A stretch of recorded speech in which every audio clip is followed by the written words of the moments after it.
नमस्ते। आपका अरविंद गणेश दामले चैनल में स्वागत है। मैं अरविंद दामले प्रस्तुत कर रहा हूँ दासबोध दशक 14 समास 3 का उर्वरित दूसरा भाग। आप चैनल को पसंद करें तो सब्सक्राइब करें, लाइक करें, शेयर करें और बेल आइकॉन दबाएं। जिसके अंतर मन में ईश्वर अचल और स्थिर रहता है, ऐसा व्यक्ति जो कहता है ब्रह्म निरूपण होता है। अंतर मन में ईश्वर हो तो शौक भक्ति का होता है। भक्ति को छोड़ और भी कुछ वो बोला ना करता है। ईश्वर में दिल लगता तो खुद का देह तक भूलता है। संदेह लज्जा आदि सारे दूर कहीं चले जाते हैं। वो प्रेम के रंग में रंगता है, भक्ति में बेहोश हो जाता है। अहंकार जो भी उसमें है, पैरों तले वो रौंदता है। गायन नर्तन निशंक करता, औरों का एहसास ना होता। जब भी वो कहीं पर देखता, ईश्वर उसके सामने होता। ईश्वर के रंग में रंगने को कुछ भी आवश्यक ना होता है। भगवत रूप कीर्ति प्रताप का वर्णन वो करता रहता है। ऐसा वर्णन करते करते वो उसमें रत हो जाता है। किसी भी आदमी का वर्णन उसे तृण के जैसा लगता है। गृहस्थी से विरक्त है ऐसा भगवत भक्त वो होता है। साधु जन ऐसे लोगों को मुक्त का नाम दे देते हैं। भक्ति से जो मुख से निकले वो प्रासादिक होता है। बातों ही बातों में उसके विवेक प्रकट हो जाता है।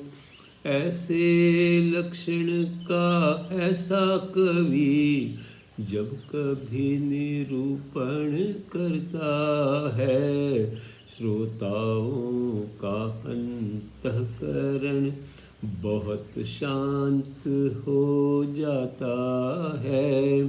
निर्मल कविता ही लिखना, सीधी सादी ही लिखना, जो हो सरल और समझ आए ऐसी कविता ही लिखना।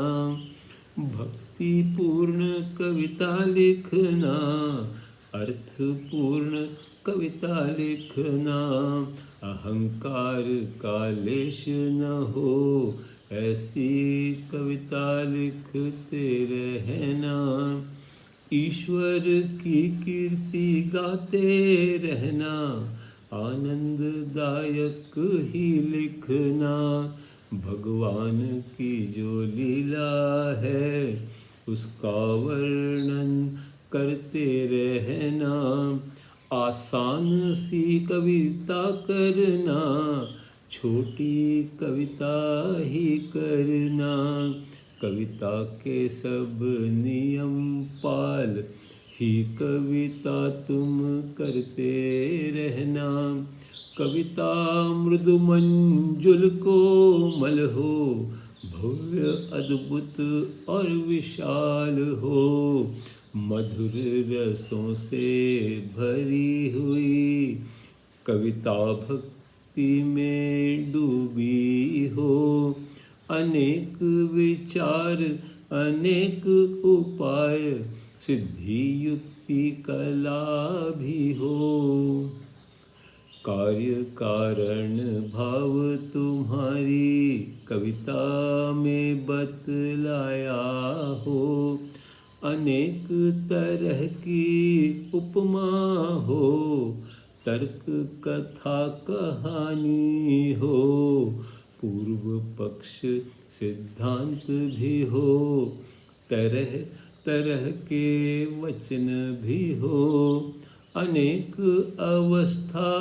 बहुत सा ज्ञान, स्फूर्ति और कल्पना हो, धीरज की अनेक कथा भी अपनी कविता में हो, संदेहों के उत्तर जो शास्त्रों पर आधारित हो, सारे संशय दूर करे जो ऐसी अपनी कविता हो, अनेक घटना अनेक विचार, अनेक योग का विवरण हो, अनेक तत्वों की चर्चा भी कविता में हो जाती हो, साधन पुरश्चरण भी हो, तप तीर्थों का वर्णन भी हो,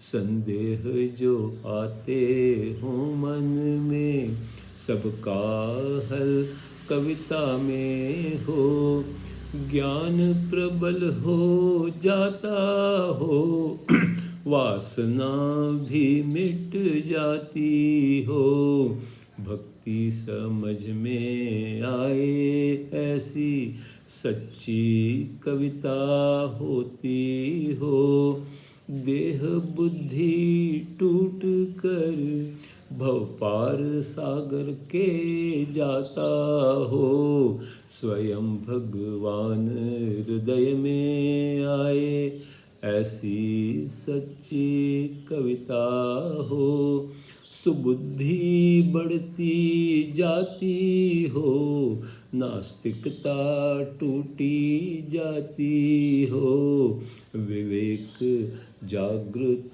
होता हो, ऐसी सच्ची कविता हो, एहसास ईश्वर का होता हो, एहसास दृश्य का जाता हो, ईश्वर से तदाकार बनाता ऐसी सच्ची कविता हो, सच्ची कविता के लक्षण अनेक बताए जाते हैं, थोड़े से लक्षण मैंने इस निरूपण में बतलाए हैं।